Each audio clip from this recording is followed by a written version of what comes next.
নমস্কার বন্ধুরা, সবিতা কুকিং ব্লগে সবাইকে স্বাগত জানাই। সবাই ভালো থাকবেন, সুস্থ থাকবেন। আজকে লাউয়ের ডুগা দিয়ে আলু দিয়ে একটা বড়ি দিয়ে আমি রেসিপি করব। 5টা থেকে লাস্ট পর্যন্ত ভিডিওটা দেখবেন কিভাবে রান্নাটা করব। এখন লাউয়ের ডুগাটা কেটে নিই।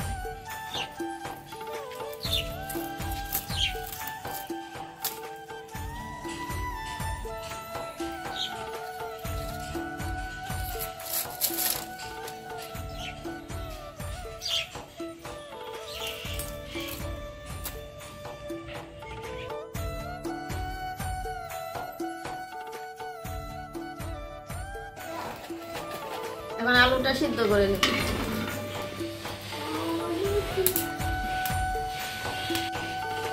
ওইদিকে আলুটা সিদ্ধ হবে আর আমি লাউ ডুকাটা কেটে নিই।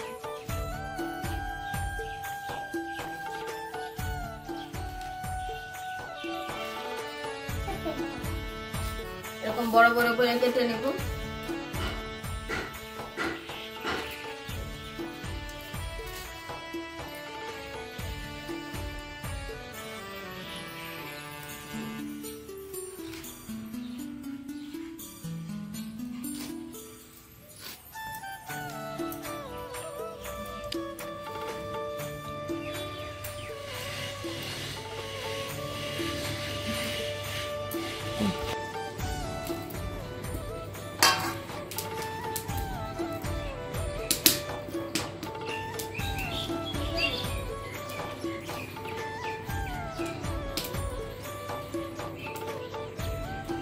সম্পূর্ণ লাউয়ের ডুকা কাটা হয়ে গেছে।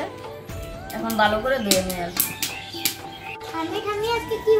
আজকে বানাবো ডাইলের বড়ি দিয়ে লাউয়ের ডুকা দিয়ে আলু দিয়ে ঝোল করবো। আপনারা কিন্তু বন্ধুরা পুরো ভিডিওটা দেখবেন, মজাদার রেসিপি হচ্ছে, আরো লাইক এন্ড সাবস্ক্রাইব করবেন। কিন্তু আলুটা সিদ্ধ হয়ে গেছে, এখন নামিয়ে নিব।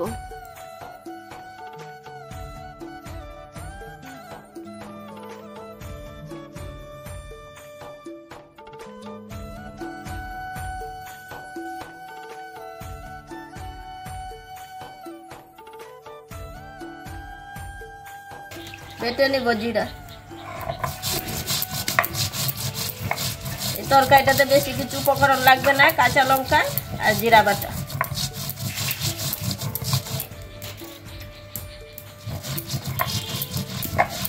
জিরাটা বাটা হয়ে গেছে, এখন উঠে নিব। লঙ্কাটা বাটা হয়ে গেছে, এখন উঠে নিব। বড়ি ভাজার জন্য দিয়ে দিব সরষের তেল। তেলটা গরম হয়েছে, এখন বড়িটা দিয়ে দিব।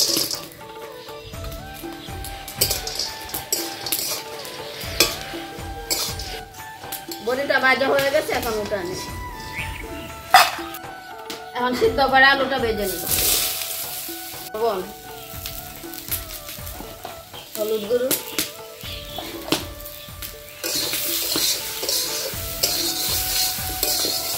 আলুটা ভাজা হয়ে গেছে, এখন নামিয়ে নিব। ওনার জন্য দিয়ে দিব সরষের তেল, কাঁচা লঙ্কা বাইঙ্গা, তেজপাতা,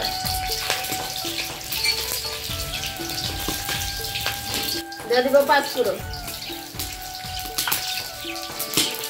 সবকিছু ভালো করে ভাজা হয়ে গেছে, এখন দিয়ে দিব লাউয়ের পাতাটা।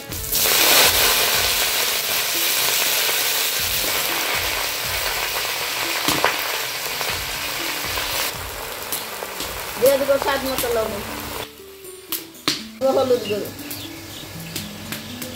এখন কাঁচা লঙ্কা বাটা, জিরা বাটা,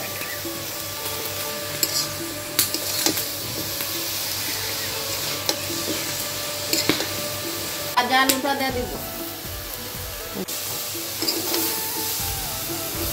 কিছু ভাজা হয়ে গেছে, এখন দিয়ে দিব জল। ভেজে রাখা ডালের বড়িটা এখন দিয়ে দিব।